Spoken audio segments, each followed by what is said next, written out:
de una nueva jornada de Tejiendo la Palabra. Estamos en este momento iniciando una charla más para este mes de febrero, un mes de la conservación para nosotros en el Jardín Botánico.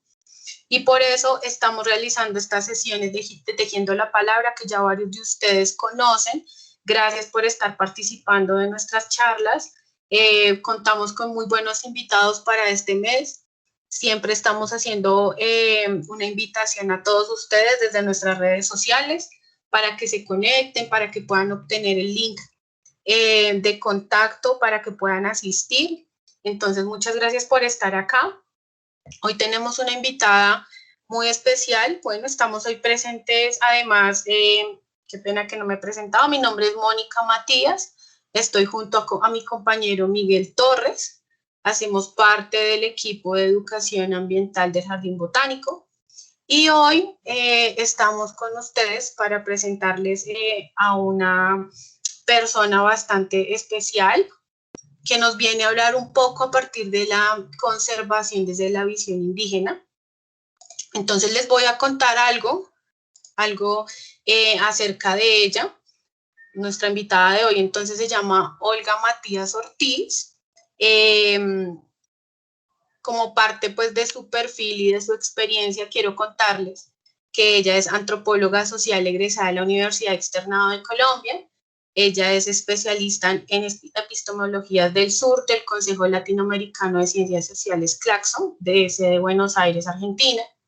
Y actualmente es candidata a especialista en proyectos de desarrollo de la Escuela de Administración Pública de SAP. En cuanto a su experiencia de trabajo, pues ha sido principalmente en comunidades indígenas y campesinas durante más de 6 años. Ha apoyado proyectos sociales de salud y de educación, de medio ambiente y proyectos productivos. Digamos que su travesía a lo largo de su experiencia profesional ha sido en lugares como el Centro Nacional de Memoria Histórica, en la Fundación Corpo Andes, en la Fundación Caminemos Juntos y ha hecho parte del equipo de investigación de Universidad del Externado de Colombia y consultorías con la USAID. Entonces, Olga, buenas tardes, ¿cómo estás? Hola, buenas tardes, ¿me escuchan bien? Sí. Listo. Ahí te escuchamos. Olga, bienvenida, muchas gracias por hacer parte de estos encuentros del Jardín Botánico de Tejiendo la Palabra. Vale, muchísimas gracias. Agradecerles a ustedes el espacio que están brindando para tejer palabra en torno al tema de la conservación y pues agradecerles a ti, Mónica, y a Miguel por la invitación. Vale, con mucho gusto. Bueno, pues ya teniendo como abrebocas tu presentación y toda la bienvenida a nuestros asistentes, entonces pues no sé si tengas algo para mencionar, Miguel, para dar inicio. Hola, muy buenas tardes a todos y a todas. Hola Mónica, muy buenas tardes Olga. No, pues contento de poder tener en este espacio a una antropóloga que nos cuente desde su experiencia cómo ha vivido la conservación desde un punto de vista o cómo lo hacen los campesinos y los indígenas. Entonces, no, pues a la expectativa de la charla, creo que va a ser una charla muy interesante. Entonces, pues aquí estamos. Vale, Miguel, muchas gracias. Entonces, pues Olga, vamos a dar inicio entonces a todo lo que nos tienes que contar de este tema tan interesante. Y seguimos recibiendo algunas personitas por ahí, bienvenidos. Vamos a dar inicio entonces a conservación desde una visión indígena. Ok, un último comentario, Mónica. A las personas que están conectadas, pues pueden ir haciendo sus comentarios por medio del chat, sus saludos también desde donde nos están viendo, las preguntas también que puedan surgir a lo largo de la charla, pues la pueden plasmar allí y nosotros con gusto se las comentaremos a Olga para que pues nos las puedan responder.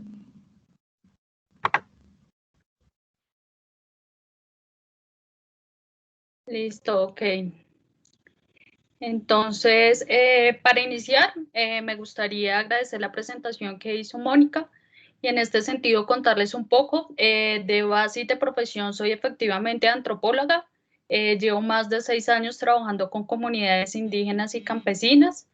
Y básicamente lo que les quiero contar el día de hoy está relacionado con mi trabajo de campo en estas comunidades.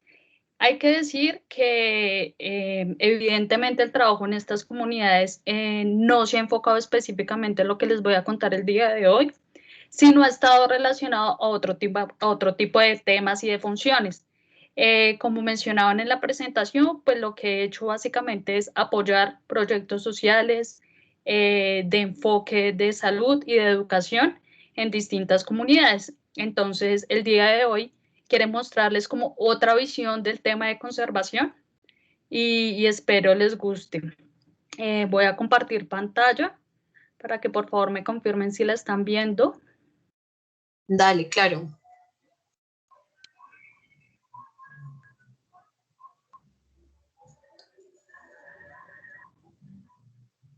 Me avisan por favor cuando ya la estén viendo.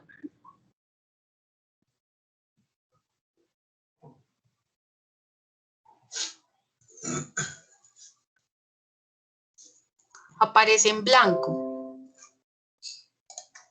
Listo, que creo que debe estar cargando. Yo ya la veo.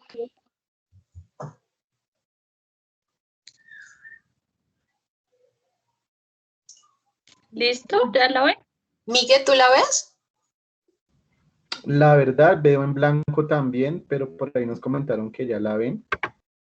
Pero yo veo en blanco, también nos confirman que se ve en blanco, otra participante.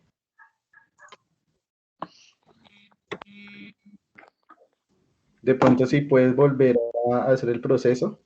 Sí, ya voy a volver. Entonces, voy a No, dejar de ya se ve. Ay, bueno. Ah, ya vuelvo a compartir entonces. Ok, vale.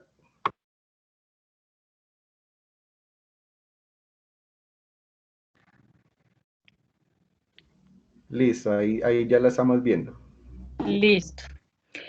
Bueno, para iniciar, entonces, efectivamente, en este mes de la conservación, el Jardín Botánico pues está realizando una serie de conversatorios sobre tejer la palabra. Y en este sentido, estas dos frases y estas dos palabras hablan del contexto de pueblos indígenas. Esta charla sobre conservación desde la visión indígena quiere mostrar el estudio de caso de dos comunidades en la Amazonía colombiana. La foto que ustedes ven en la presentación es el achote. No sé si algunas personas lo conocen, pero básicamente esas semillitas que están en la parte interna de ese fruto hace parte como de una transversalidad de las comunidades indígenas del Amazonas. Algunas personas la utilizan como condimento para la alimentación y para el tinte, por ejemplo, de fibras naturales. Entonces, vamos a empezar la presentación.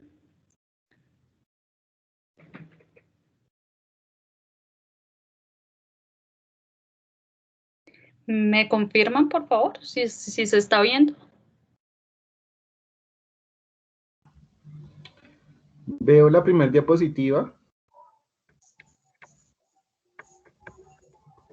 Ya estoy en una segunda, que es el contenido de la presentación. Yo no la veo. Estoy en la primera aún, pero no sé qué digan nuestros asistentes. No, está en la primera todavía.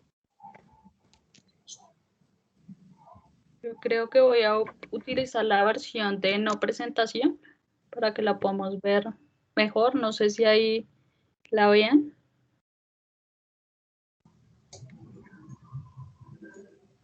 Sí, hay un contenido. Sí, ahora sí. Listo. Entonces, básicamente, la presentación estará como enfocada inicialmente como en el contexto, donde haré referencia a lo que tradicionalmente la antropología ha entendido con el tema de conservación.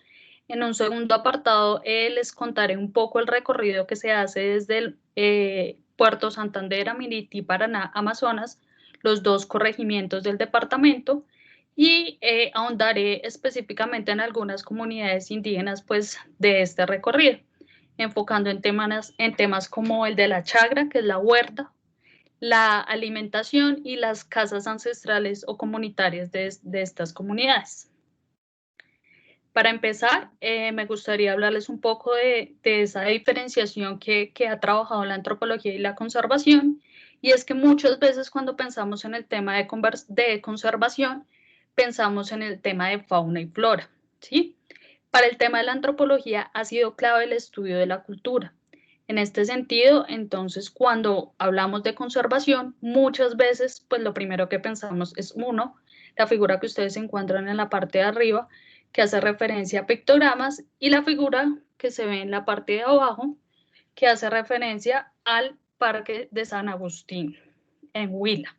Entonces, si nos fijamos en estas imágenes, son dos elementos plasmados en ciertos lugares de civilizaciones antiguas y que muchas veces no vemos las personas que han hecho parte de la fabricación de estas imágenes, ¿sí? Entonces, precisamente lo que conocemos actualmente como procesos de patrimonialización se han enfocado en el tema cultural y colectivo. Entonces, evidentemente, a diferencia de otras ciencias como la biología, en el caso de la antropología nos hemos enfocado más en el estudio cultural y de los procesos de sociedades para llegar a este tema de conservación. Por favor, si en algún momento no estamos viendo la presentación, para que me lo hagan saber. Bueno, para adentrarnos un poquito más en el tema, el mapa que ustedes están viendo muestra el departamento de Amazonas con su división político-administrativa de Puerto Nariño. Acá en la parte de abajo se encuentra Puerto Nariño, que es el municipio del departamento de Amazonas, y 9 corregimientos. ¿Ustedes alcanzan a ver mi cursor? Sí, sí lo vemos. Listo. Entonces, en el color morado van a encontrar el corregimiento de Puerto Santander. A este es el que me voy a referir, y al de Mirití, Paraná. Entonces, para conocer un poco, pues efectivamente nuestro departamento de Amazonas, dentro de sus fronteras está Ecuador, Perú y Brasil, y a nivel nacional limita con los departamentos de Putumayo, Caquetá y Vaupés. En este caso específico les voy a contar el recorrido llegando desde Puerto Santander, Amazonas, y haciendo todo un recorrido atravesando toda esta parte que estoy mostrándoles con el cursor, que es el curso del río Caquetá hasta Pedrera, y subiendo por acá por otro río a llegar a Mirití, Paraná. Básicamente esto es lo que les voy a contar en la presentación. Entonces, básicamente, ¿cómo llegar a este corregimiento? El primero que les voy a hablar es Puerto Santander. La manera de llegar a este corregimiento hay 2 formas. Una es por vuelo comercial por Satena. Hay la opción de llegar Bogotá-Florencia y Florencia-Araraquara. Araraquara es una inspección del municipio de Caquetá, que queda relativamente cerca a Puerto Santander, donde hay una pista, y la otra opción es desde Leticia. Entonces, el vuelo también es Bogotá-Leticia y Leticia-Araraquara. No hay manera de llegar de forma terrestre, y básicamente, pues este trayecto es bastante amplio, alrededor de 3 horas, el total en avión. Al llegar a esta parte, a la frontera, la primera imagen que ustedes ven en la diapositiva corresponde a la mirada que hay desde el momento que se bajan del avión comercial, hacen una caminata aproximadamente de 1 hora por una carretera destapada, y aquí es como el primer mirador que se encuentra enfrente al departamento del Amazonas. Entonces, la parte que se alcanza a ver de carretera corresponde al departamento de Caquetá, y cruzando el río ya vamos a encontrar el departamento de Amazonas. Al otro lado, en la segunda imagen, vemos el río Caquetá, que es el mismo que aparece en las 2 imágenes, pero esta es una vista precisamente desde la avioneta, donde ya vemos a este lado, en la parte más verde, lo que es el departamento del Amazonas, y al lado de allá, por el contrario, el departamento del Caquetá. La diferencia de estas dos imágenes, una corresponde a la época de verano y otra a la época de invierno. Si vemos, por ejemplo, en la segunda imagen, ya se alcanza a ver como una playa, se le llama en este sentido, y es cuando comienza a bajar el nivel del río. Por el contrario, en la primera imagen, pues se alcanza a ver todavía los niveles del río altos. Y en la tercera imagen, que es la del centro, encontramos pues el principal medio de transporte de estas comunidades, que son balsas de madera o de aluminio, que son movilizadas por gente de las comunidades con motores. Hay motores desde que se les llaman rápidos o motores un poco más pequeños, pero todos se manejan es con gasolina. Entonces, básicamente, cuando llegamos a esta zona y queremos atravesar y entrar al departamento del Amazonas, debemos cruzar en un bote de estos.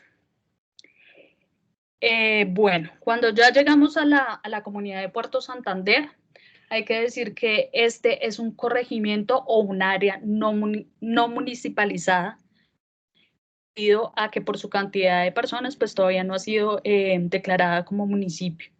La figura administrativa de esta zona es un corregidor, y hay que decir que esta zona específica del Amazonas, pues como vimos en el mapa, está ubicada al norte, más frontera con Caquetá. Es una zona multiétnica. ¿Y a qué me refiero con multiétnica? Que encontramos pueblos indígenas, principalmente huitotos, muinane, andoque y nonuya. Encontramos colonos se le denomina a las personas que vienen de otras regiones y que llegan a estos lugares a formar familia, a vivir o de pronto a crear algún negocio o alguna venta en estos lugares. Y por otro lado, los que denominan mestizos o blancos, que generalmente son las personas que prestar algún servicio a estas comunidades. Puede ser, por ejemplo, en el centro de salud, en alguna institución educativa o de alguna obra de infraestructura en estas zonas. En la imagen que ustedes encuentran en la parte de arriba, donde se ven unas personas, esta es una escuela que hay en este corregimiento, y si ustedes se dan cuenta un poquito, vemos como diferentes tipos de personas, todas, la mayoría, mujeres, que podemos ver efectivamente que algunas personas tienen como más rasgos indígenas, otras personas más de tipo campesino y otras personas que son precisamente las que les menciona que vienen de otras ciudades y que llegan a vivir a este lugar. En la parte de abajo, principalmente como las características geográficas de este lugar es que es de tipo de sabana y de selva. En la imagen ustedes ven hacia el fondo como una planicie. Ahí es donde está la pista de aterrizaje. Hay que decir que esta pista de aterrizaje pues no es pavimentada. Digamos que además de esto, cuando llegan, y es el lugar cuando llegan los cargueros, que son los que generalmente llegan de Villavicencio, de San José del Guaviare, con todas las mercancías que provienen de otros lugares, donde llevan principalmente mercado.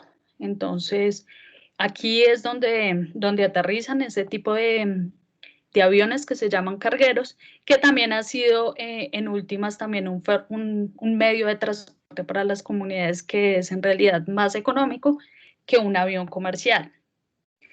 En este sentido, hay que entender que, por ejemplo, Puerto Santander posee un casco poblado y que está conformado por varias comunidades indígenas más en el entorno rural. Hay que decir que las comunidades indígenas tienen diferentes tipos de lugares. Aquí menciono algunos, por ejemplo, Ciudad Perdida, que ya vamos a ver adelante algunas fotografías de esta zona, Los Chorros, que son estos lugares del río donde el caudal es muy fuerte y se dificulta precisamente la navegación de las canoas. Otro es el Salto del Diablo y otros son cascadas. Entonces, en este sentido, todo este tipo de lugares que acabo de mencionar deben ser visitados con permiso de personas tradicionales en las comunidades, con unos procesos anteriores de armonización para poder entrar a estos lugares. En esta diapositiva lo que encontrarán es efectivamente en la primera figura, el Salto del Diablo. corresponde a un abismo que lo que hace es dividir, esta parte no es transitable del río Caquetá, y es la que une el camino hacia la Tagua en el Caquetá. Entonces, básicamente, este lugar es muy rico en temas de diversidad de fauna y flora. En la segunda imagen, en la parte superior derecha, encuentran como la primera vista al cruzar el río y llegar a la comunidad de Puerto Santander. Si se dan cuenta, son viviendas de tipo palafítica, con tejas de zinc, y las paredes son de tabla. Básicamente, estos materiales, lo que es la teja de zinc, llega de afuera, las tablas, si ellos mismos aserran la madera. Y en la parte de abajo de la imagen, donde ven unas rocas, estas formaciones rocosas corresponden a un lugar sagrado para las comunidades, que es Ciudad Perdida. En este caso, estos tres lugares pues se caracterizan como lugares muy importantes dentro de las cosmovisiones de los pueblos indígenas de esta zona, y que efectivamente pues merecen una atención específica para llegar. Hay que decir que este lugar de Ciudad Perdida, que es el que encontramos abajo, en la esquina de abajo, es un lugar que queda aproximadamente a 5 o 6 horas caminando del centro poblado, que es la primera imagen, y el cambio y la transformación del ecosistema es bastante. En la primera parte pues es una selva más tupida, y en la segunda parte es más de sabana. Allí las personas, al considerarlo un lugar sagrado, pues no es un lugar que se visita frecuentemente, solo para ciertas ceremonias y ocasiones específicas de cada una de las comunidades.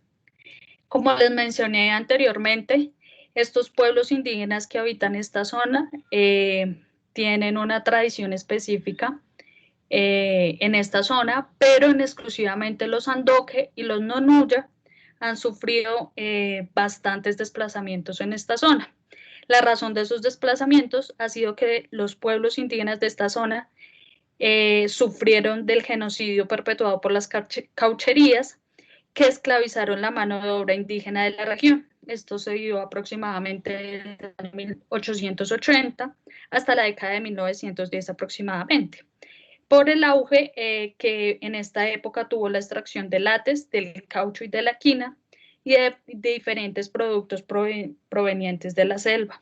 Entonces, las comunidades que encontramos en esta zona han tomado como estrategia aliarse entre diferentes pueblos para que su cultura perviva en el tiempo, ya que precisamente por producto de las caucherías, de lo que conocemos como la Casa Arana y del conflicto colombo-peruano, pues la población de estas comunidades quedó diezmada totalmente.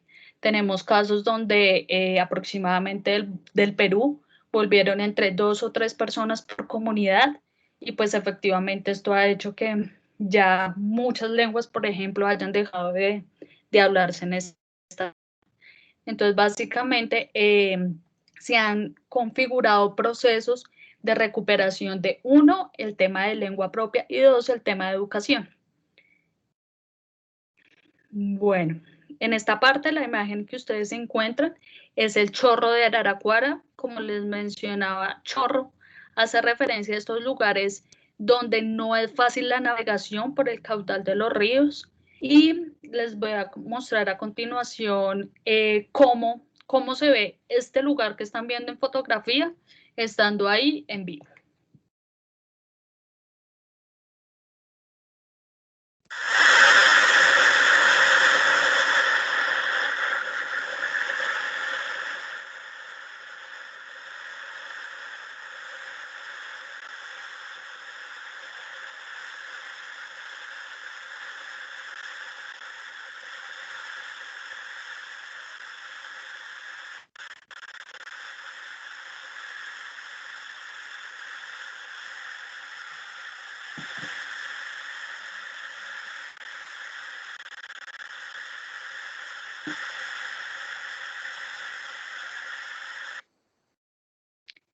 Listo.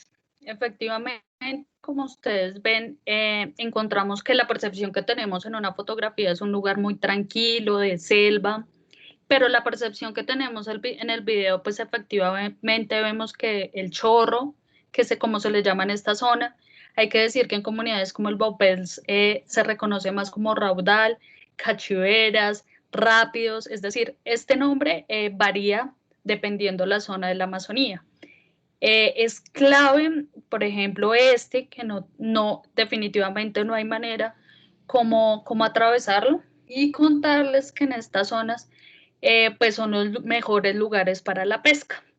Entonces, básicamente, esta entrada que vemos al fondo en la foto pertenece a ya el camino para llegar a Florencia, Caquetá, y en la parte alta, que era la misma foto que yo les mostraba al principio, es donde, acá donde tengo el cursor, es donde está la pista de aterrizaje. Como no hay manera de pasar el río, la única manera de llegar a las comunidades arriba del río es por una carretera que aproximadamente subiendo son 4 o 5 horas, y pues de ahí para adelante ya vuelves al transporte de bote para seguir el recorrido por las comunidades. En el tema de la conservación, es importante señalar que todas las comunidades indígenas manejan casas comunitarias. Hay que decir que dependiendo de la zona, estas casas todavía se llevan, están en las comunidades, y hay otras comunidades donde definitivamente por los procesos de evangelización en las comunidades pues ya no existen. Básicamente, este tipo de casas que estamos viendo acá, que en otros contextos son conocidas como maloca, sí persisten todavía en estas comunidades. Hay que decir que estas zonas pues antiguamente tenían presencia de grupos armados. En la actualidad, en el curso del río Caquetá hay balsas mineras que precisamente lo que ha hecho es afectar la alimentación de estas comunidades. Si ustedes ven, hay como distintos diseños o modelos de estas malocas. Básicamente se construyen con tablas de madera y palma, distintas palmas con diferentes tejidos dependiendo la comunidad indígena a la que pertenezca. Entonces, como les mencionaba, en esta zona hay huitotos, nonuyas, andoques, que precisamente, digamos, solo viendo el tipo de maloca podemos identificar qué tipo de pueblo indígena es. Hay que decir que muchas de estas comunidades en esos procesos de cosmovisión y de cambio y de recuperación ya no están utilizando la noción de malocas, sino muchos están denominándoles casas ancestrales. ¿Por qué? Porque esta noción de maloca fue utilizada por los colonizadores, sean españoles, sean los portugueses, cuando llegaron a colonizar estas zonas. Entonces, dentro de sus procesos, las mismas comunidades han decidido pues no seguir manejando esta noción, sino que o lo están manejando en lengua dependiendo cada una de las comunidades, o hablan de casa comunitaria o ancestral. Hay que decir que las casas pues tienen una importancia muy grande dentro de las comunidades, porque es el lugar donde se desarrolla toda la vida cotidiana de las comunidades. Para el caso de estas comunidades, aquí ustedes ven un poco el tema de la alimentación y cómo se manejan. ¿Alguien me puede decir si están viendo la diapositiva bien? Sí, Olga, aquí la estamos viendo. Listo. Entonces, básicamente, la base de alimentación de estas comunidades comprende, uno, la fariña, en otras zonas llamada mañoco, que es la que encuentran aquí en esta como bandejita que están volteando con un remo. La fariña es a base de la yuca brava principalmente. El pescado, que para estas comunidades que se encuentran a la orilla del río Caquetá, es una base importante, el pescado en todas sus presentaciones. Digamos que en la actualidad, como les mencionaba, por la presencia de las balsas mineras que recogen el oro del río Caquetá, ya han empezado a utilizar mercurio y esto ha afectado los pescados de la zona. Entonces, en este sentido, ya hay estudios que efectivamente comprueban que en las comunidades ya hay presencia de mercurio en los cuerpos de estas personas, entonces evidentemente es un problema que ahorita se está presentando. Además de la farina y el pescado, un complemento básico, acá tan solo muestro una foto, es el ají, y este es un tipo de ají que es muy delgado y se consume así como ustedes lo ven en la planta. Se retira de la planta y se consume, se puede echar dentro del caldo del pescado, con la farina, pero al igual hay un montón de clases de este ají. En la foto de abajo es la yuca dulce, que es la que comúnmente conocemos acá en el contexto de las ciudades, y esta también la consumen ellos, pero en menor proporción a la yuca brava, que como sabemos, pues también la consumen. Esta fruta que encuentran en la parte de abajo le denominan cucuy. Es una fruta típica de esta zona y ellos la consumen bastante. Hay que decir que ellos mencionan la chicha. La chicha para ellos puede provenir de cualquier fruto, desde la piña, desde el canangucho, o en otras zonas conocida como el mirití. Lo que hacen es agua y la pulpa de la fruta, y en algunas ocasiones la maceran y ya llega como el extracto de la fruta, por eso le llaman chicha, pero no es nuestro contexto, pues que es a base de maíz. En la que viene al lado de la fruta es la coca. La coca es, acá lo coloqué dentro del tema de alimentación, y es la base fundamental para todo. Es decir, aquí apenas está en el proceso inicial, que es cuando la recolectan. Más adelante vamos a ver un poquito de esto, pero esta sufre una transformación al tostarla y al precisamente cernirla, y llega un producto final que es tipo polvo, que es consumida y conocida como la mambiada.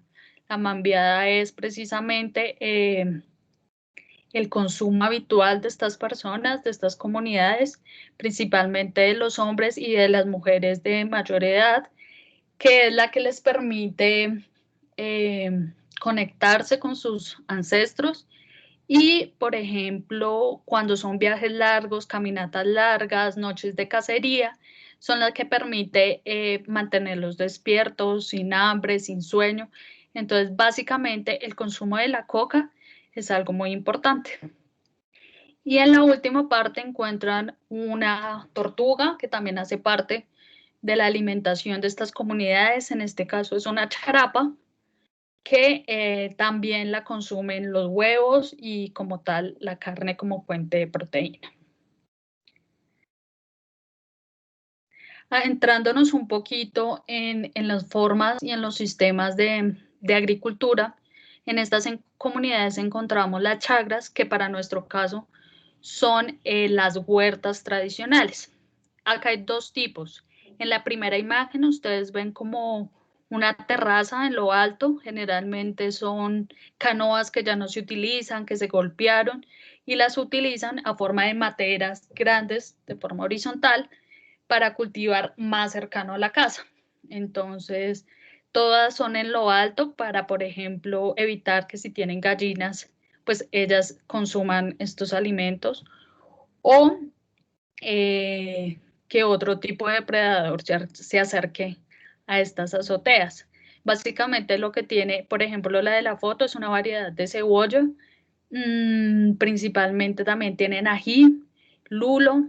El lulo sí cambia, es de tamaño más pequeño y es rojo en esta zona. Y también están las chagras. Las chagras es como la imagen que encuentran en la parte de abajo, que son cultivos que ya hacen más lejanos de la casa donde están. Generalmente puede ser dentro de 15 minutos hasta 2 horas caminando del lugar de la casa para ir a la chagra. Y aquí, digamos que es la base fundamental de la alimentación de estas comunidades.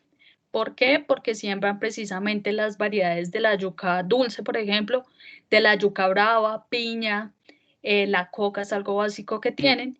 Y hay que decir que estas chagras sufren procesos de tumba de esta zona de la selva, pero hay que decir que esta tumba y la roza y la quema de estos lugares no son grandes extensiones de tierra, no podríamos considerarlos como procesos de deforestación, porque precisamente lo que hacen en el momento de la quema es ayudar al abono de la tierra, y posteriormente ahí es donde siembran pues los alimentos básicos de la alimentación. En este sentido, pues hay que decir también que estas chagras las pueden tumbar alrededor de 3 veces al año en distintos lugares y esperan durante 3 a 5 años para que se regeneren. Entonces, por ejemplo, en el mes de febrero tumban una chagra, tumban, queman, siembran, y por ejemplo en octubre pueden estar haciendo otra, pero ya no en el mismo lugar. Entonces, si hay procesos específicos de las comunidades que hacen que se regenere, y a los 3, 4 años uno puede volver y encontrar monte bravo en estas zonas. La imagen de la canasta o el canasto que vemos ahí es algo básico que se encuentra en estas comunidades, que es la cestería, y este canasto específico corresponde al que se lleva en la chagra y se recoge la yuca, y en este mismo se lleva a la casa.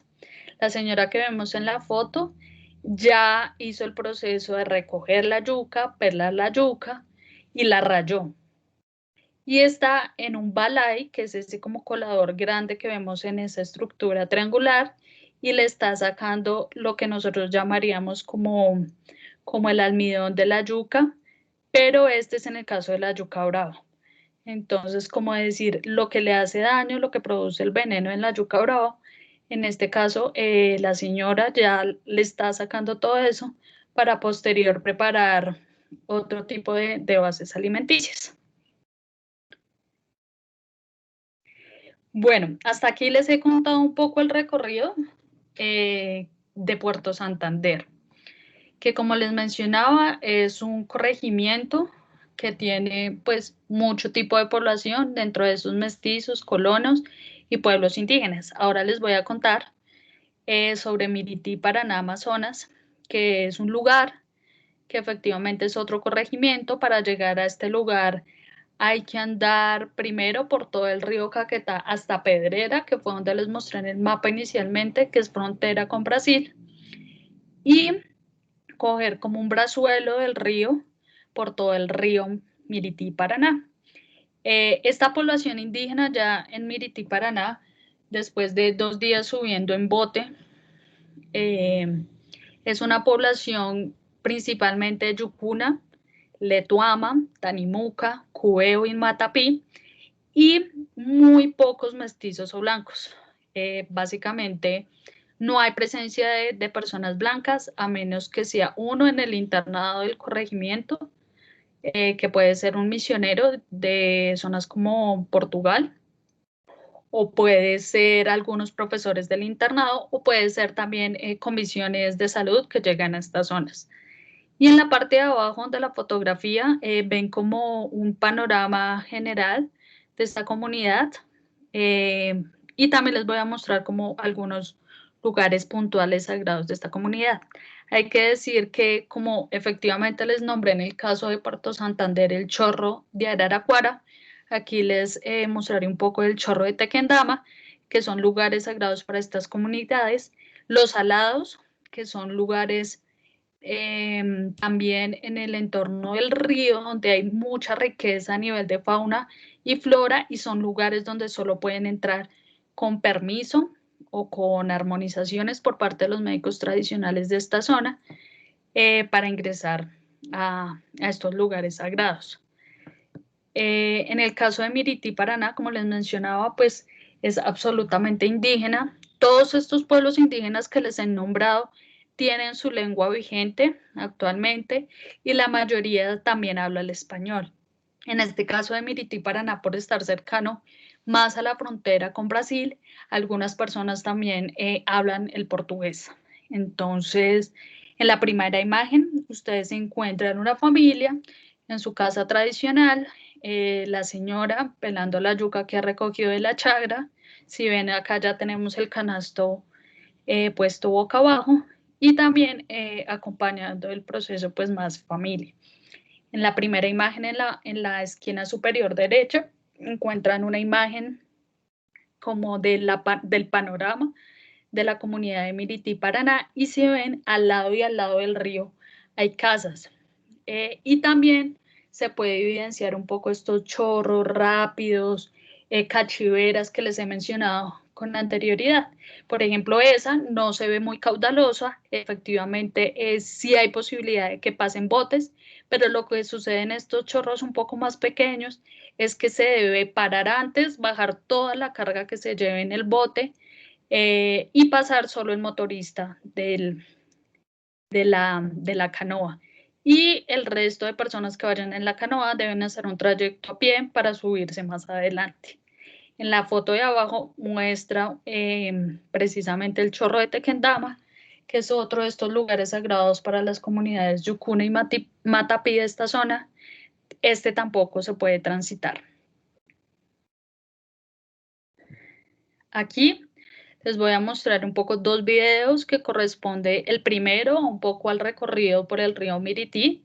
Este cambia, como si ustedes ven un poquito en el video, antes el que se veía como río Caquetá es más de color amarillo, como arenoso. Este, por el contrario, por ser más angosto y prácticamente solo curvas, es más verdoso. Y en un segundo video les mostraré el proceso después de que se recoge la hoja de coca y se tuesta en este tronco de madera por dentro como ahuecado, es donde se hace el proceso de apilar la coca.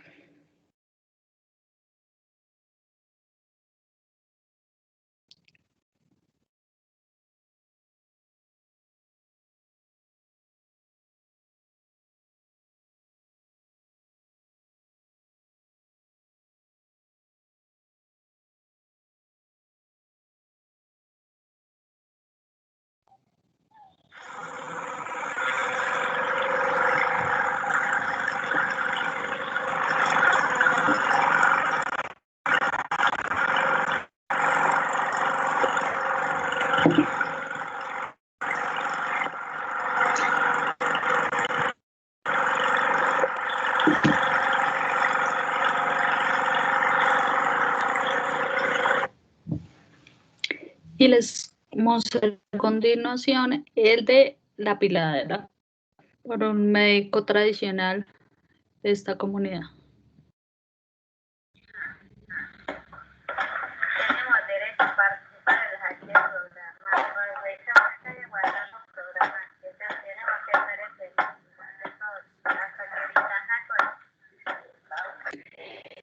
Estos dos videos, en el primero, como les mencionaba, muestran un poco el trayecto por el río Mirití. Como les mencionaba, para llegar a esta zona son día o 2 días en bote. En realidad las distancias no son muy lejanas, pero precisamente por el trayecto del río, que son solo curvas, pues es bastante demorado. Y en el segundo video es un médico tradicional haciendo el proceso de elaborar su mambe, que es algo básico para el consumo. Aquí, ¿qué vamos a encontrar en estas comunidades del río Mirití? Como les mencionaba, pasa lo mismo que las de Puerto Santander. Son comunidades, pero principalmente yucunas y matapís. Si ven un poco las estructuras de las casas comunitarias cambian. Efectivamente, los techos también son de palma y digamos lo que llamaríamos las paredes son de tabla, pero cambia la estructura totalmente de la maloca. Aquí también ellos tienen el nombre tradicional, han preferido dejar y no volver a utilizar el nombre de maloca. Y las que ven, por ejemplo, la de abajo es una que se ve en el trayecto del río. Uno puede estar de distancia entre comunidad y comunidad 2 o 3 horas para llegar a la próxima. Y la foto de la esquina superior derecha corresponde a una casa comunitaria en la parte interna. Básicamente, estas casas de los Yokune y los Matapí tienen distribuciones de lo femenino y lo masculino. Entonces, cuando son actividades de tipo cultural, como bailes tradicionales, ceremonias, bailes, por ejemplo, el pescado, el chontaduro, las mujeres de la comunidad se ubican a un lado, los hombres a otro, y los dos troncos que ustedes ven en la fotografía corresponden a los maguaré. Son los instrumentos tradicionales que generalmente los tocan los hombres y que son como los llamadores a la hora de alguna ceremonia, cuando ocurre alguna situación. Tocan estos, digamos, tambores y funcionan a modo de llamadores. En esta foto también vemos a una señora pelando la yuca después de llegar de su chagra con los canastos y acompañada del resto de la familia. La alimentación de estas comunidades definitivamente cambia. Digamos que su fuente principal de alimentación es los animales que le pueda brindar la selva. Como les menciono, que son totalmente indígenas y han tenido menos contacto con la población blanca, tienen otro tipo de alimentación, pero muy parecida a los que mencioné en Puerto Santander. Lo primero que ustedes ven es el casabe, que dependiendo de la comunidad es más grueso, es más delgado, es un tipo de arepa que se realiza con la yuca, con el almidón de yuca. Lo que encuentran en la segunda fotografía es un cerrillo de monte o un cerdo de monte que en las épocas de cacería van principalmente los hombres de noche y es la fuente de comida. En la tercera foto ustedes encuentran un mico. Este es un mico maicero, es uno de los más grandes que se encuentra en esta zona y efectivamente también hace parte de la dieta alimenticia. Aquí, aunque muestro estos dos tipos de pescados, hay que decir que el río Paraná, el río Mirití-Paraná, por distintas condiciones, no tiene tanta fuente de pescado. Entonces, estos algunos son los que encuentran en los brazuelos del río. La última fruta que encuentran en la esquina superior derecha se conoce como maraca y es una variedad de cacao que consumen también las comunidades de esta zona. La parte de abajo es un guatín, ñeque también se conoce. También es una fuente de proteína de estas comunidades. En la parte de abajo entonces también ustedes encuentran la fariña, que era muy similar a la que les había mostrado en las comunidades de Puerto Santander, y otro tipo de elementos y utilería en la cocina. Estos coladores, que son los que había mencionado antes, o balais, y la fariña. Y por último, pues también esta es una cría de cerrillo, que cuando hacen, por ejemplo, casas de estos animales más grandes, las crías no las matan, sino precisamente las cuidan tipo mascota en las casas y las alimentan hasta ya cuando alcanzan tamaños más grandes para ser consumidas en la casa. A nivel de chagras, azoteas y cestería, aquí van a encontrar como cosas muy similares a las comunidades de Puerto Santander, y es que también trabajan la cestería. Este tipo de canastos son similares para la recolección de yuca, de frutales, y los circulitos que ven como más aplanados son a manera de bandejas. Generalmente cuando uno está en estas comunidades, no acostumbran a servir, digamos, por separado, sino efectivamente colocan los distintos, por ejemplo, el pescado, el casabe, el ají en estas bandejas, y todas las personas se acercan a comer de estas bandejas. El que ven en el centro es parte del instrumento musical del maguaré. Es el que se utiliza para golpear el maguaré y hacer el sonido, y es construido a base de la cera de abejas, que es la que permite precisamente hacer el sonido del contacto de este instrumento con el tambor. A mano derecha ven otro tipo de azoteas y ven efectivamente son como canoas que ya no funcionan, que ya cumplieron su vida útil y son utilizadas para manera de huertas muy cercanas alrededor de la casa. Aquí en este caso también tenemos variedades de cebollas. Hay que decir que la cebolla en estas comunidades no era un cultivo tradicional, sino que ha sido llevado por programas, por ejemplo, de ayudar al complemento nutricional. Entonces, han llevado una serie de semillas que han intentado pues producir en estas zonas. Lo que encuentran en la foto superior, inferior izquierda, es un traje tradicional de un baile, precisamente que se utiliza, por ejemplo, en las subiendas de pescado, en la presencia, por ejemplo, y cultivo del canabucho. Y son trajes tradicionales que las máscaras se hacen a base del palo de balso, que también está en esta zona. Es una madera muy blandita y muy maleable. Las tinturas son a base, por ejemplo, del achote, de la chambira, que son plantas que al tener contacto con el agua y al ser machacadas producen estos colores también. Y lo que ven como unas telas en realidad son como unas fibras que se arrancan de cierto tipo de palmas para utilizarlas en esos bailes tradicionales.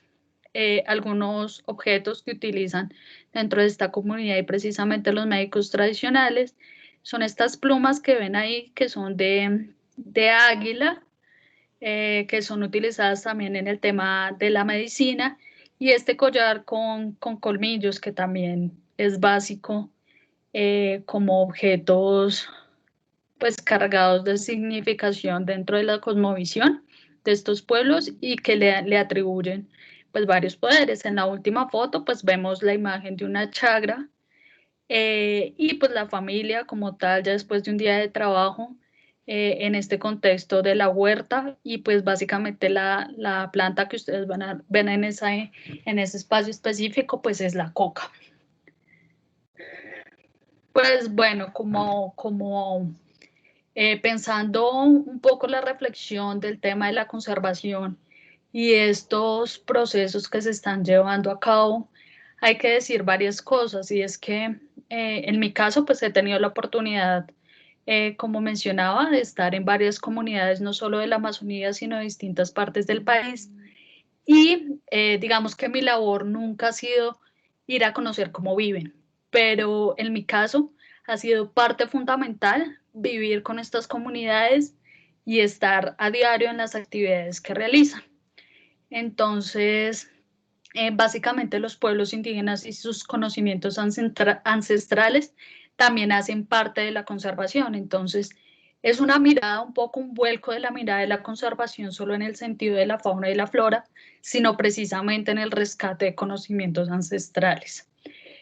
Por otro lado, el respeto y el cuidado por la diversidad son parte fundamental para el entendimiento del ser humano y la supervivencia en este planeta. En este sentido, pues estamos viviendo una etapa de crisis en realidad, no solo por el tema de pandemia, sino por una serie de situaciones a nivel climático, político, económico que están sucediendo. Y que en la mirada en que conozcamos estos otros mundos posibles, podemos identificar que también pueden surgir como alternativas a otros sistemas y modelos económicos de desarrollo. Pues en nuestro caso manejamos el capitalismo, pero es importante reconocer que hay otras sociedades, otros mundos que manejan muy distintos sus formas de vivir. Y en este sentido, pues es un llamado a que desde distintas disciplinas podamos velar por la conservación y la visibilización de este tipo de conocimientos y saberes ancestrales de las comunidades. Entonces, pues hasta aquí es un poco el tema que he manejado. No sé, me gustaría de pronto si alguien tiene preguntas, si, no sé, impresiones. Aquí en realidad dice como muy general la explicación del contexto de estas comunidades. Bueno, Olga, pues muchísimas gracias por esta presentación. De verdad que tenemos información bastante amplia acerca de tus experiencias, de tus vivencias, de aprendizajes también de estas comunidades. Y es importante para todos nosotros, para algunas personas que no han tenido mucha cercanía con este tema, sí tener otra visión, ¿no? Y tener conocimiento de lo que se vive en el día a día en estas comunidades, quiénes son, qué utensilios están implementando en sus actividades diarias, cuáles son sus rutinas diarias de alimentación y cuáles son los recursos que les brinda pues, el lugar en donde están ubicados. Digamos que para muchas personas es una información que no es asequible, incluso para otras, pues en algunos casos ni siquiera es de interés, pero muy relacionado con la conclusión que estás dando es la visión y la obtención de información de otros mundos posibles, ¿no? Y de otras posibilidades de vida. Pues bueno, esto ha sido una información bastante amplia para todos. Quiero invitar a nuestros asistentes por medio del chat a que nos formulen sus preguntas, algunos comentarios o algunas opiniones que tengan acerca de esta charla. Entonces, los puedo ver por aquí, por favor, para formularle sus cuestionamientos a nuestra charla. Bueno, Olga, por acá varias personas pues están comentando, dicen que muy interesante toda la información, muy interesante. También nos comenta Isabel Perdomo, dice que trabajo tan interesante hacer visible a estas comunidades y tan otras, es una deuda que tenemos como país. Yo sí quisiera hacerte una pregunta, Olga, y pues qué tan intervenido está esos ecosistemas donde viven esas comunidades de pronto por la industria minera o por la industria petrolera. Y si pues ese tipo de actividad les está afectando a ellos en cuanto a su alimentación, porque pues vemos que dependen mucho del medio como tal, porque por ejemplo la última comunidad de la cual nos comentabas, como que no crían animales, ¿no? Ellos lo que consigan en el medio, sí, en la naturaleza como tal, pues es su fuente de alimentación. Entonces, pues sí, quisieras que nos contaras de pronto un poco acerca de eso. Listo, sí, Miguel. Básicamente, entonces yo di dos casos de estudio. Uno es el caso de Puerto Santander, que por ser un corregimiento de un área no municipalizada está ubicado a las orillas del río Caquetá. Efectivamente, como te mencionaba, ya hay incursión de unas balsas mineras que andan en el transcurso del río, uno las puede encontrar y lo que hacen es un dragado del río, precisamente utilizan mercurio, que posteriormente es vuelto a botarse en el río. Como te mencionaba, ya hay algunas especies de peces en esta zona que ya tienen una carga fuerte de mercurio y pues en el momento de la pesca de las comunidades, pues ellos están ingiriendo este mercurio. Hay que decir que en esta zona también hay presencia de fuerzas armadas públicas, por ejemplo, pero lo que han hecho en estos casos cuando encuentran estas balsas mineras es quemarlas. Y, por ejemplo, la gasolina de estas balsas va a dar al río, el mercurio va a dar al río y lo que hace es, por el momento, pues se acaba el problema, pero pues las personas vuelven y construyen estas balsas mineras y otra vez están en el río. Digamos que en estos contextos, pues es conocido como minería ilegal y precisamente pues el uso de mercurio es lo que ha afectado estas comunidades. Entonces, efectivamente, solo para la del río Caquetá, hasta donde yo he visto, hay presencia de estas balsas mineras. Por el otro lado, para el río Mirití, Paraná, todavía no hay incursión de estas balsas mineras, porque como te mencionaba, es un río que principalmente no tiene mucha fuente de pescados y básicamente es porque ellos en algún momento utilizaban unas técnicas de pesca que lo que hacía era con unas plantas, al momento de que las metían a los ríos, mataban todo tipo de pescado. Entonces ya los pescados pequeños, pues ya no había posibilidades de reproducción. Entonces ya después de tanto tiempo hacer esta práctica, pues ya no hay tanta fuente de proteína de pescado en estas zonas.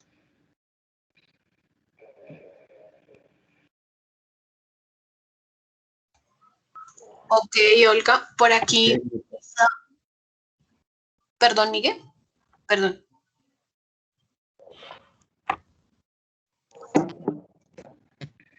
Dale, continúa. Vale. Por ejemplo, Isabel Perdomo nos pregunta, ¿existe algún proyecto específico a nivel gubernamental o privado para visibilizar estas comunidades y crear proyectos productivos? Bueno, a nivel de Puerto Santander, Amazonas, existió en una época la presencia del Instituto Sinchi, que en la actualidad ya no tiene presencia como constante. Hay que decir que Puerto Santander es el único corregimiento del Amazonas que tiene, por ejemplo, presencia de minas antipersona a nivel de departamento del Amazonas y tuvo un conflicto fuerte en tema de grupos armados.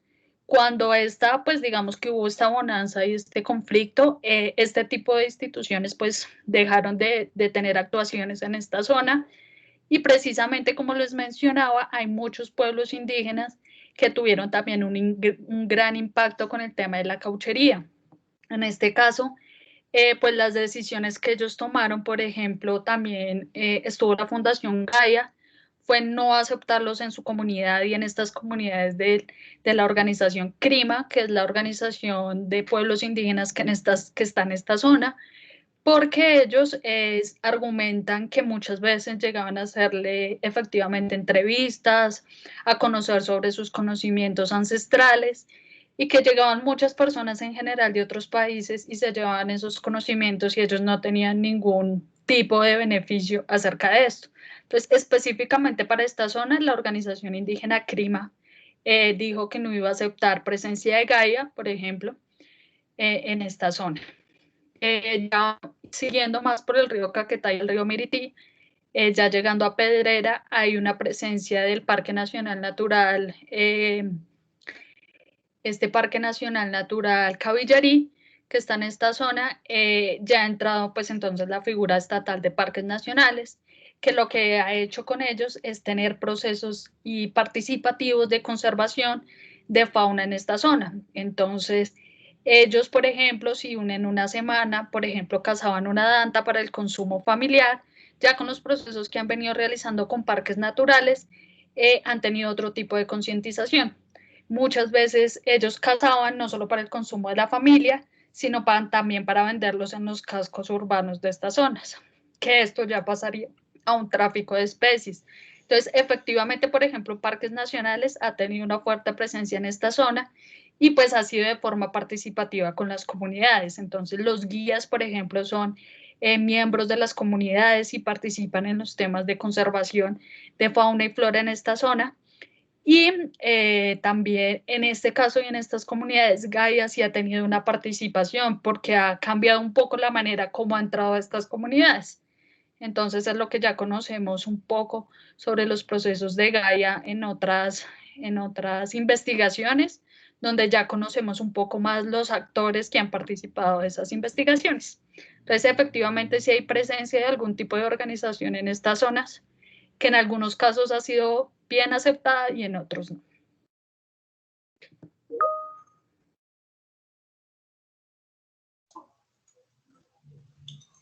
Y es que este tema que estamos conversando acerca de la pregunta que nos hace Isabel Perdomo viene unido como a varias conversaciones que hemos tenido en nuestras sesiones de Tejiendo la Palabra, y es que en muchos casos sucede que entran organizaciones a diferentes tipos de territorios, pero una de las claves, pienso yo, de la conservación, una de las piezas claves, no es la comunidad a la hora de investigarla, pero se descuida el regreso de la información o de los resultados de estas investigaciones a la misma comunidad.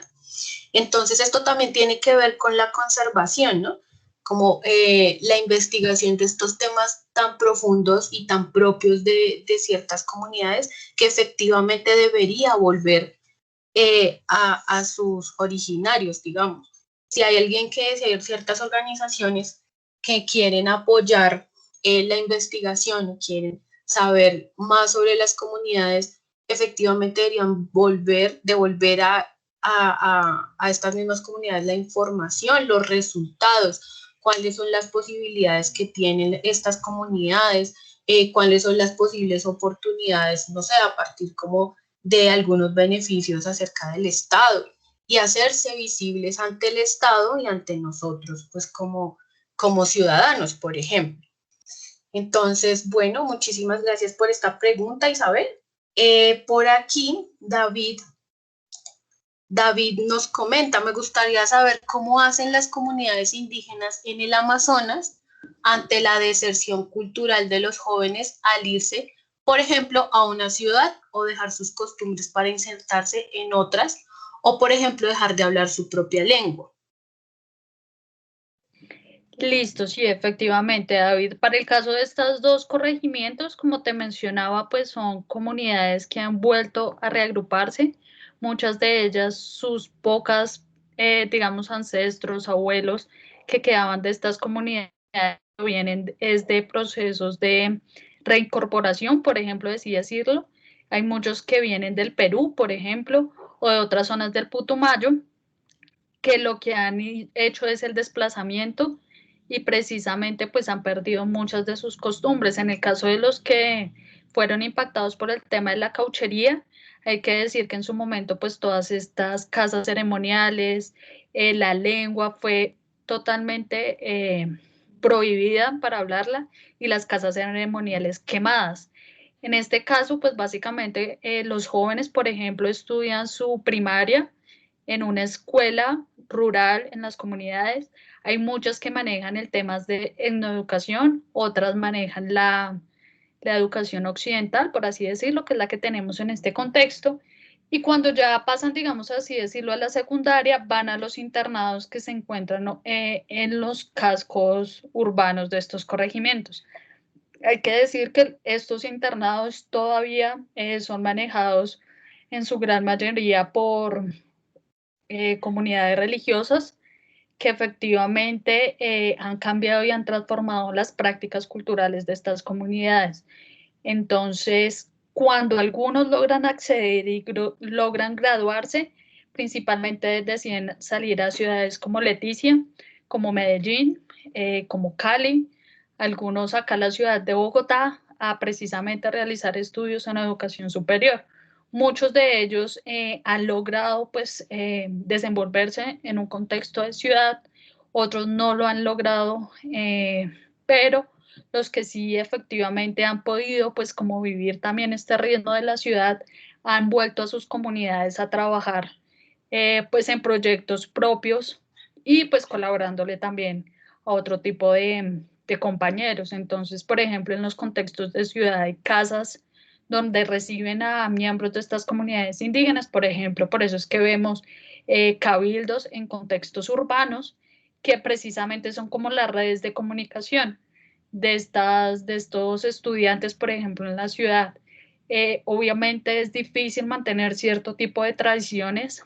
En el caso de las comunidades del Amazonas, muchos, por ejemplo, tienen la posibilidad de enviar en estos cargueros que mencionaba en la presentación comida, porque para estas personas es muy difícil no comer, por ejemplo, con el sin ají, pues acá, por ejemplo, en contexto de ciudad. El pescado, una forma de su preparación es el moqueado, que es cocinado al humo. Esto no lo pueden tener en contexto de ciudad, entonces muchos de esos alimentos, el mambe, el pescado, son enviados de sus lugares de origen y lo han podido consumir en el contexto de ciudad.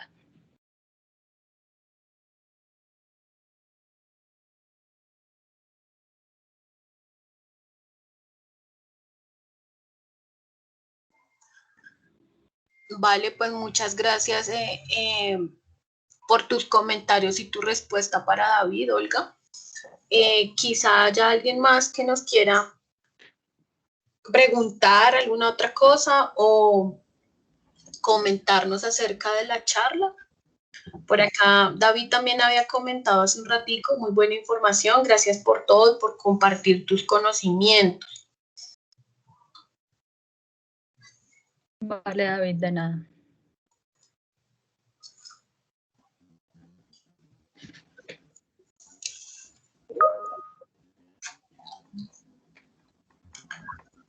Por aquí Paola Andrea Ramírez. Presentación, tu charla, pues Ay.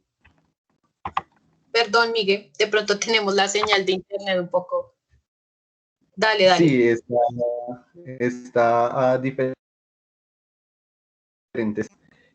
no te preocupes.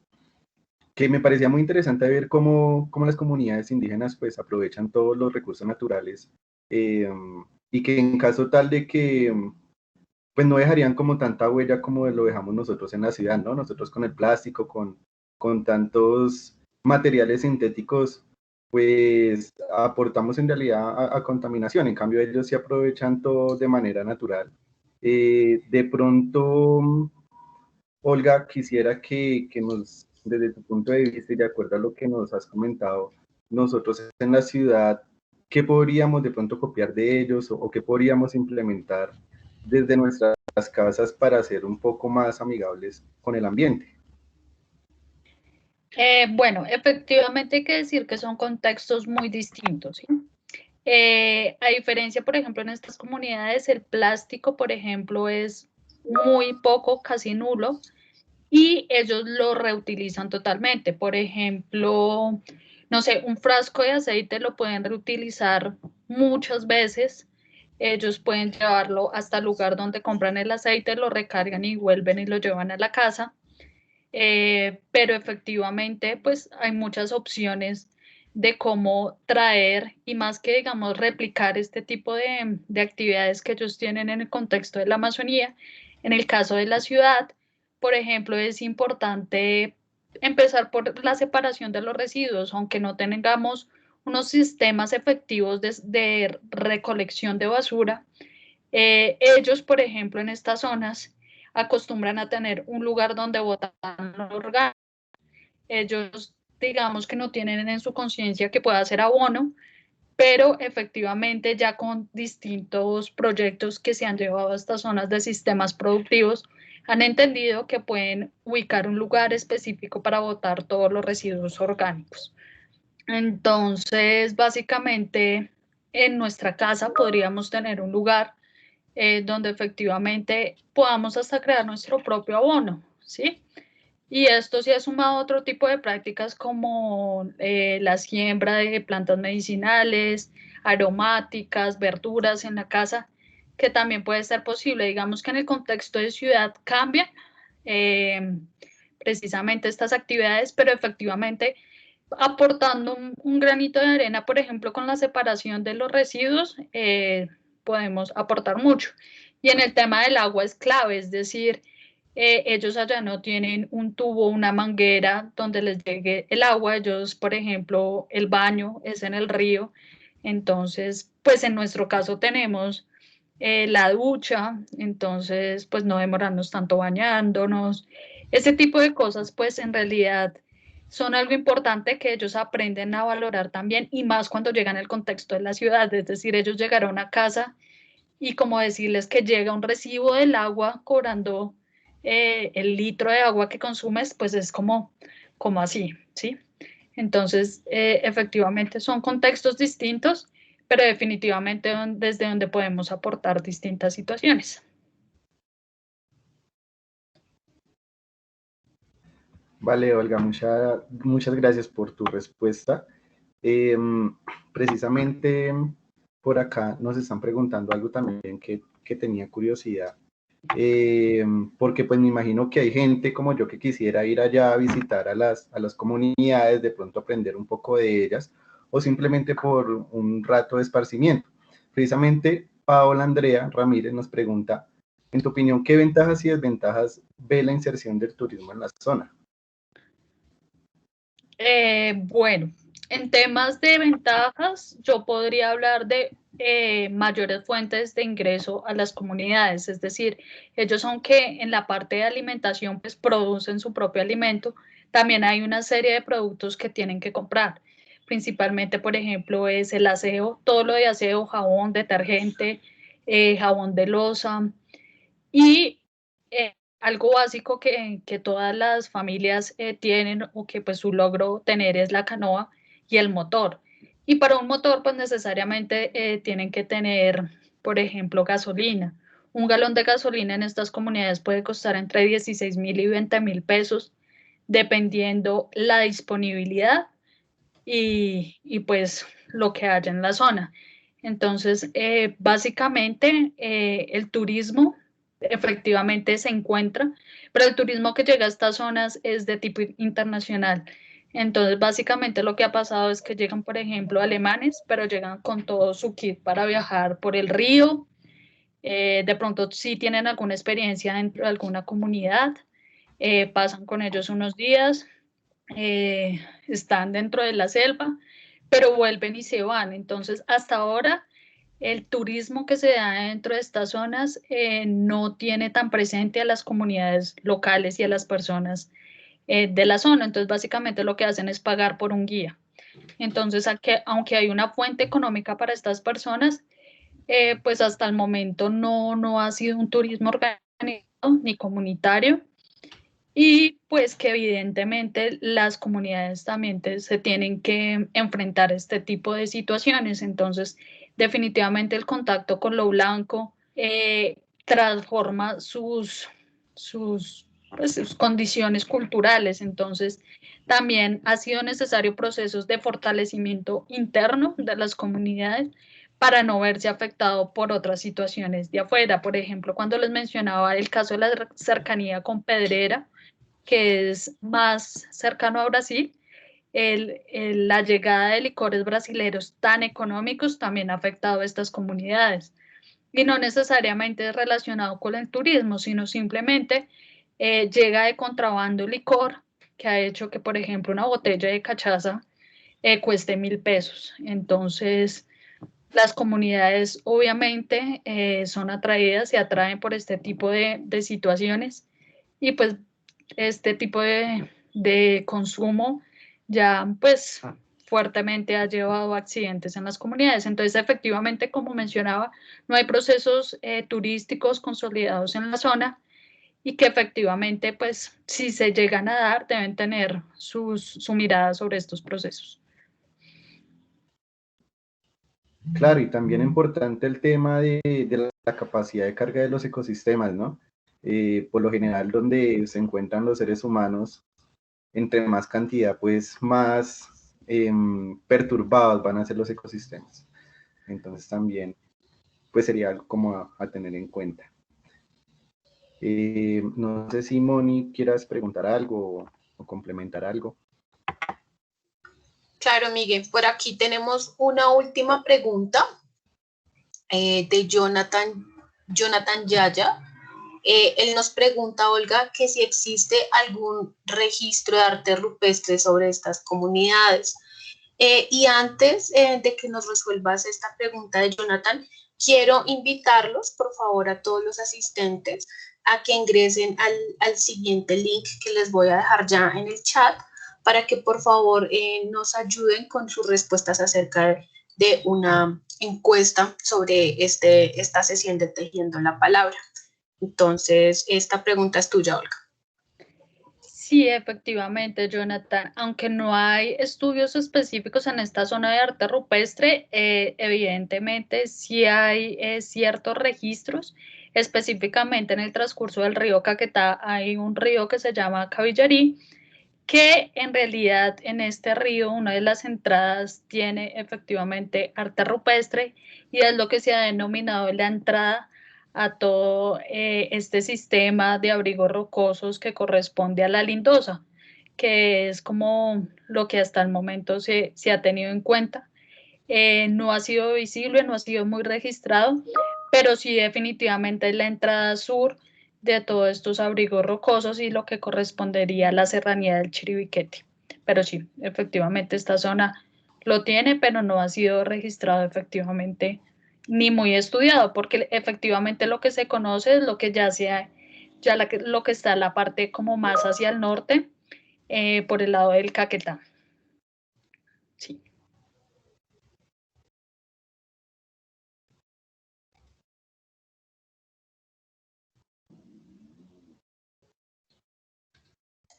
Yo creo que también es importante visibilizar este tema, ¿no? Porque alrededor de todas estas comunidades siempre hay un montón de cuestionamientos, de temas, de ideas que se han ido construyendo, que para nosotros en algunos casos no son tan visibles ni tan evidentes. Entonces es muy importante a la hora de hablar de conservación, cómo podemos ver que esta palabra engloba muchísimas cosas y muchísimos temas, ¿no? Tal vez de pronto desde el jardín botánico hacemos seguimiento a la palabra conservación desde otras perspectivas, pero precisamente a la hora de hablar de todas estas temáticas indígenas, también hacemos alusión a esta palabra de conservación, de conservar, y pues a partir siempre desde otras disciplinas, que ha sido la intención principal de estos tejiendo la palabra. Pues bueno, muchísimas gracias por tus respuestas, Olga, muchísimas gracias por tu presentación y por compartirnos parte de tus experiencias. Espero pues que para todos haya sido de agrado toda esta sesión de tejiendo la palabra. Como veo que pues no tienen alguna otra pregunta, los invito pues nuevamente para que dejen sus respuestas en el link que les compartí en el chat. Y pues bueno, muchísimas gracias a Olga por su asistencia y gracias a todos nuestros visitantes y seguidores del Jardín Botánico de Bogotá y de Tejiendo la Palabra, que seguimos teniendo invitados importantes y disciplinas, diferentes visiones y disciplinas acerca de lo que puede ser la conservación para este mes de febrero. No sé si tengas algo para mencionarle, Miguel, a nuestros asistentes. Muchas gracias por esta charla, en realidad, pues muy interesante todo eso que nos muestra, importante conocer también cómo funcionan las comunidades indígenas, ¿no? Y pues muchas gracias a todos nuestros participantes. Si les gustó la charla, si no, si tienen de pronto alguna sugerencia, pues ya mi compañera Mónica les dejó el link de encuestas de satisfacción. Entonces, pues muchas gracias a todos, muchas gracias Mónica y al Jardín Botánico, pues por esos espacios que nos brindan.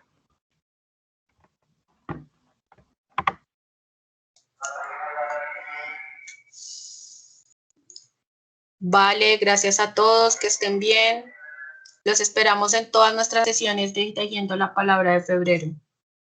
Pendientes de nuestras redes sociales, estamos actualizando al día a día con nuestras piezas gráficas la información pues a la que de las charlas, y pues ustedes determinan a cuáles les es interesante para que asistan. Entonces pendientes del Facebook, del Jardín y del Instagram para que puedan asistir a todas las actividades del Jardín, y muchas gracias por su asistencia.